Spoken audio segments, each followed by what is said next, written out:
Hari ini hari yang luar biasa, saudara, amin. Kita akan mendengarkan kesaksian yang luar biasa dari seorang anak Tuhan yang diberkati Tuhan. Sudah dipulihkan kehidupannya, diangkat lebih tinggi lagi. Kita akan mendengarkan kesaksian dari Lukman Sardi. Sama-sama kita berikan aplaus yang paling meriah. Puji Tuhan.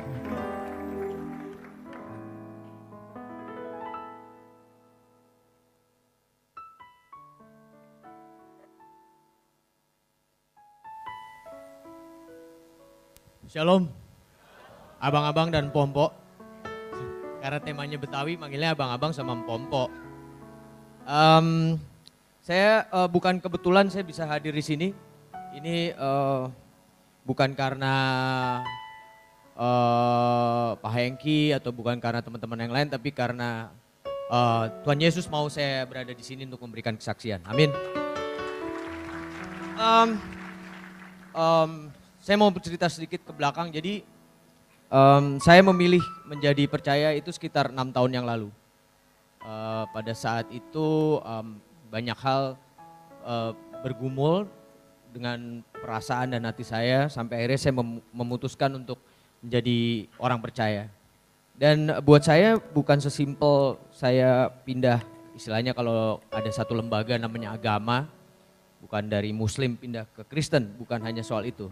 Tapi lebih dari itu, bagaimana saya menjadi percaya Yesus dan yakin akan kehadiran Yesus dalam hidup saya.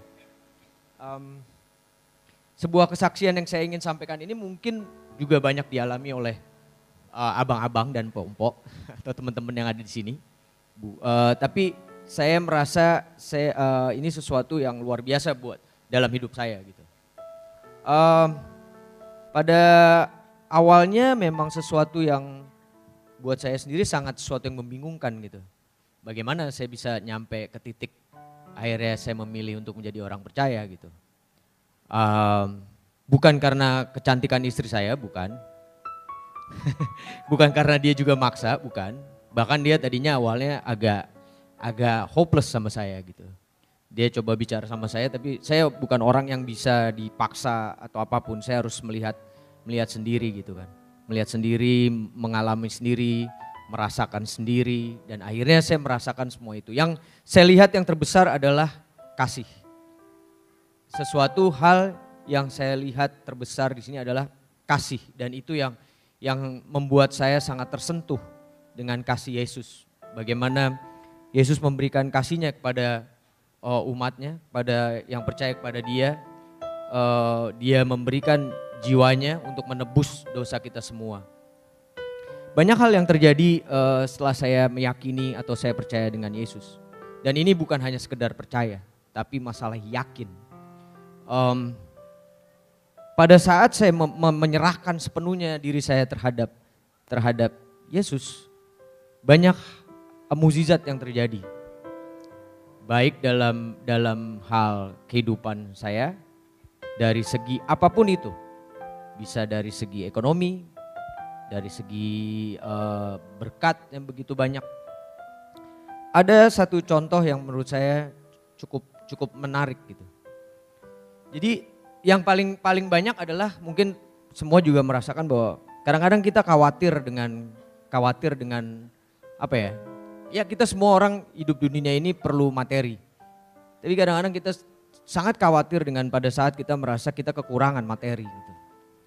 Dan ada satu hal yang saya yakini betul bahwa Tuhan tidak akan membuat saya kekurangan. Dan ini suatu bukti yang pernah terjadi gitu. Jadi ada di saat-saat saya baru meniti karir, pada saat itu belum yang ya saya sih sekarang belum terkenal, cuman dikenal orang aja gitu. Terkenal sih enggak, cuman dikenal. Jadi pada saat saya meniti karir, itu kalau di dalam dunia film kelihatannya aja sebenarnya glamor.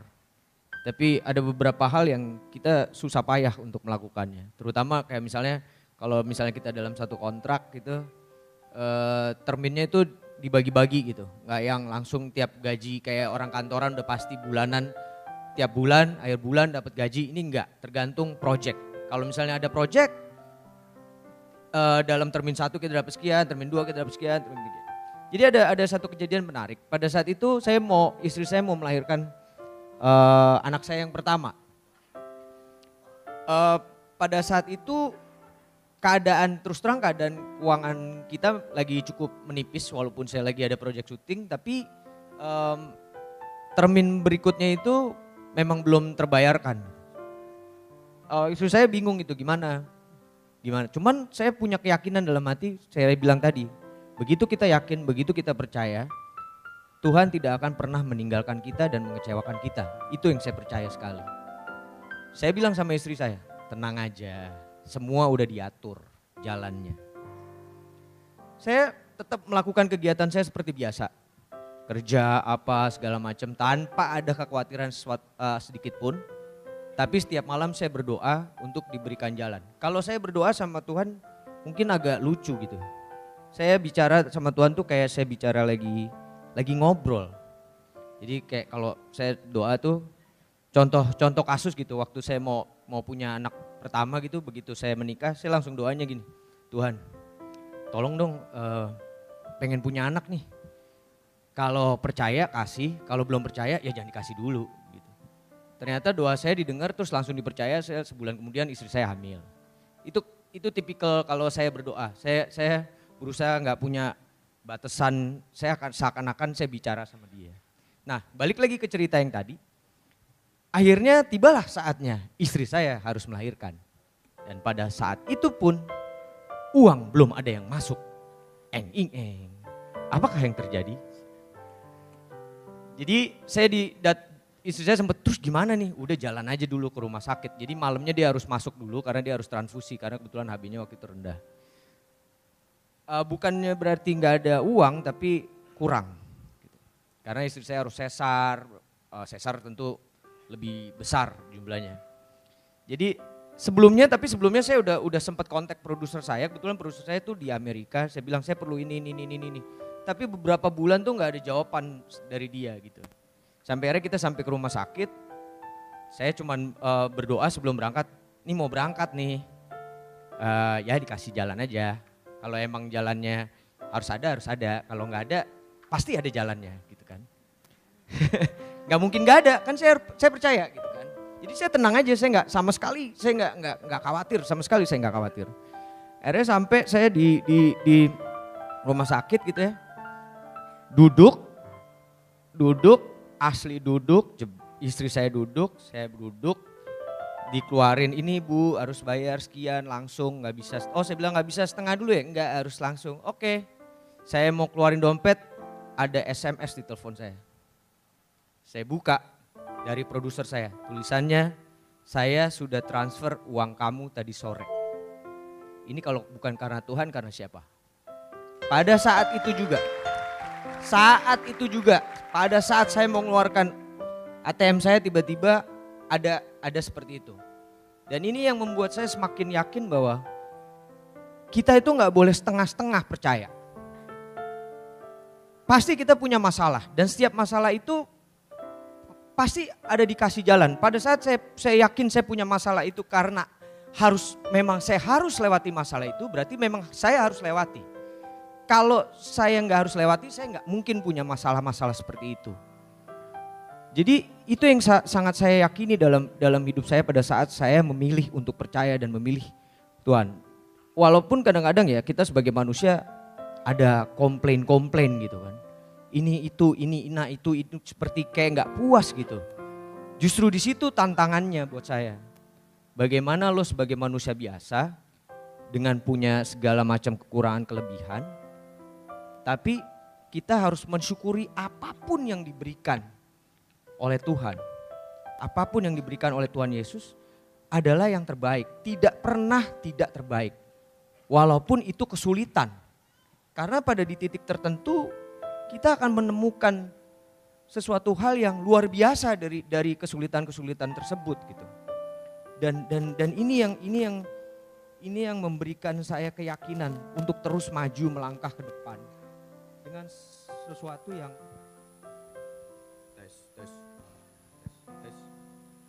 ya, sepertinya dia capek yang ini. Jadi harus ganti yang ini. Yang bagaimana saya melangkah ke depan dengan keyakinan bahwa hidup itu harus dijalani dengan selalu bersyukur. Karena dengan bersyukur kita menemukan kebahagiaan. Bukan kita bahagia bukan karena kita bersyukur pada saat bahagia. Tapi justru pada saat kita bersyukur kita menemukan segala macam kebahagiaan. Dalam bentuk apapun. Banyak kasus yang maksudnya itu cuma satu contoh simple yang terjadi dalam kehidupan saya.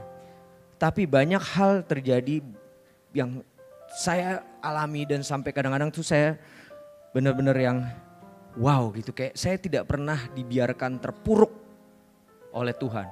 Tapi karena apa? Karena saya yakin 100%. Karena saya percaya 100% atas kehadiran Dia dalam kehidupan saya. Saya sungguh diberkati. Saat ini saya punya istri yang cantik, punya anak 3 yang lucu-lucu. Kebetulan laki semua. Kalau Tuhan ngizinin sih dan kalau istri saya maunya nambah 1 perempuan. Tapi saya dalam tahap negosiasi dan istri dan Tuhan. Tapi semua itu sudah menjadi berkat yang luar biasa buat saya. Saya juga sungguh diberkati bisa dalam penggembalaan gereja ini bersama Pak Hengki. Dan itu juga bukan suatu kebetulan. Ada satu hal lagi yang cukup besar pengaruhnya buat saya. Waktu saya pindah, ayah saya orang yang paling kecewa. Karena dia dari orang muslim yang taat dan menjalankan ibadah yang segala macam. Tapi ada friksi antara saya dengan dia gitu. Tapi saya punya prinsip bahwa ini yang saya pilih. Sampai akhirnya saya pilih, ya udah ayah saya bilang, tapi kamu harus bertanggung jawab dengan pilihan kamu. Sampai suatu keajaiban muncul. Walaupun hubungan kita bukan hubungan yang jelek. Apalagi setelah mukjizat terjadi pada saat anak-anak saya lahir. Ayah saya sangat cinta sekali sama anak-anak saya dan segala macam. Ada satu hal yang di hari terakhir sebelum beliau meninggal. Kita satu keluarga berkumpul semua. Dan itu juga suatu hal yang bukan kebetulan karena tiba-tiba semua dikumpulkan di situ. Waktu itu juga ada oma dari istri saya, ada mertua saya, semua lengkap. Ayah saya tiba-tiba minta didoakan oleh omanya istri saya. Dengan ya sesuai dengan apa yang kita percaya. Bahkan dia minta doakan. Dan dengan bahasa yang waktu itu dia ngomongnya udah susah, dia bilang, saya merinding didoakan seperti ini. Dan akhirnya satu hal yang buat saya itu sangat mukjizat. Dia bilang ke saya, Lukman, kamu berada di tempat yang sangat tepat buat kamu.